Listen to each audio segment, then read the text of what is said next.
باللہ من الشیطان الرجیم بسم اللہ الرحمن الرحیم۔ کتاب عین الاخبار الرضا، جلد نمبر 2، شیخ صدوق رحمۃ اللہ علیہ۔ اس میں جو غالیون کے بارے میں امام رضا علیہ السلام کا نظریہ اور موقف ہے، اس کے حوالے سے حدیث آپ کے پیش نظر ہے۔ حدیث اس کتاب کی کہ صفحے پر آپ دیکھیں، باب وجہ دلائل الائمہ والرد علی الغلاۃ عین اخبار الرضا، اور یہ اس کا باب نمبر 2 ہے، اور حدیث اس میں حدیث نمبر 2 ہے، لیکن کتاب کی حدیث بنتی ہے 823 نمبر، لیکن چیپٹر کی حدیث نمبر بنتی ہے 2۔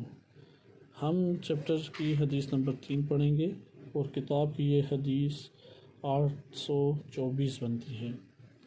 اس روایت کو آپ ملاحظہ کر رہے ہیں کہ ہم فارسی ترجمہ نہیں دیکھتے، ڈائریکٹ عربی سے پڑھتے ہیں کہ حدثنا محمد ابن علی ماجیلوی رحمہ اللہ قال حدثنا علی ابن ابراہیم بن ہاشم، یہ دونوں ثقہ ہیں، معتبر ہیں۔ عن ابی ہے کہ ابراہیم بن ہاشم علی تحقیق ثقہ ہیں۔ عن یاسر الخادم، امام رضا علیہ السلام کے صحابی ہیں۔ قال، یاسر کہتے ہیں، قلت للرضا علیہ السلام، میں نے امام رضا علیہ السلام سے پوچھا، ما تقول فی تفویض، آپ تفویض کے نظریے کے بارے میں کیا کہتے ہیں؟ تفویض کا نظریہ یہ تھا کہ بعض غالی یہ نظریہ رکھتے تھے کہ اللہ سبحانہ و تعالی نے تمام کے تمام رزق اور خلقت کے امور ائمہ اہل بیت علیہ السلام کے حوالے کر دیں، اور اللہ تعالیٰ ایک طرف جدا ہو کے بیٹھ گیا ہے۔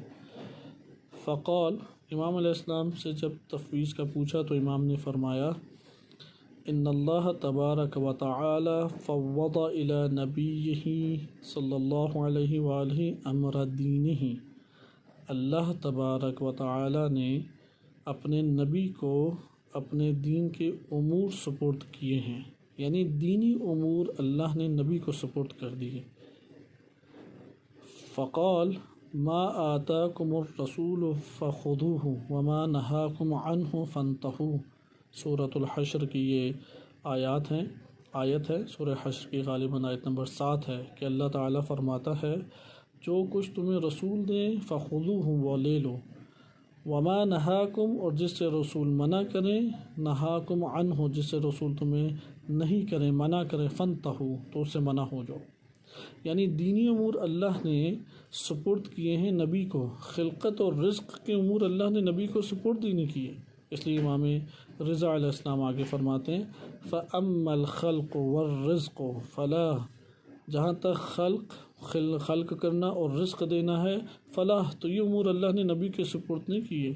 ثم قال، پھر امام علیہ السلام نے فرمایا، ان اللہ عز وجل یقول، اللہ عز وجل فرماتا ہے، اللہ خالق کل شیء، اللہ ہر شے کا خالق ہے، وہو یقول، اللہ الذی خلقکم ثم رزقکم، اللہ ہی فرماتا ہے کہ اللہ وہ ہے کہ جس نے تمہیں خلق کیا، ثم رزقکم، جس نے تمہیں پھر رزق دیا، ثم یمیتکم، پھر وہ تمہیں موت دے گا، ثم یحییکم، پھر تمہیں وہ زندہ کرے گا۔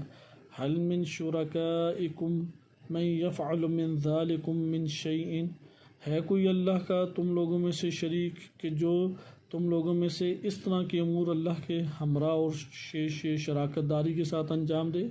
سبحانہ وتعالی عما یشرکون، پاک اور پاکیزہ اور بلند منزلت ہے کہ جو وہ شرک کرتے ہیں، یعنی شرک سے اللہ پاک و پاکیزہ، اور جو تہمتیں یہ شرک کی صورت میں لگاتے ہیں اللہ ان سے بلند ہے۔ تعالی عما یشرکون، یہ حدیث آپ نے ملاحظہ کی۔ انشاءاللہ تعالی ان احادیث کا سلسلہ آپ کی خدمت میں ذکر کیا جاتا رہے گا۔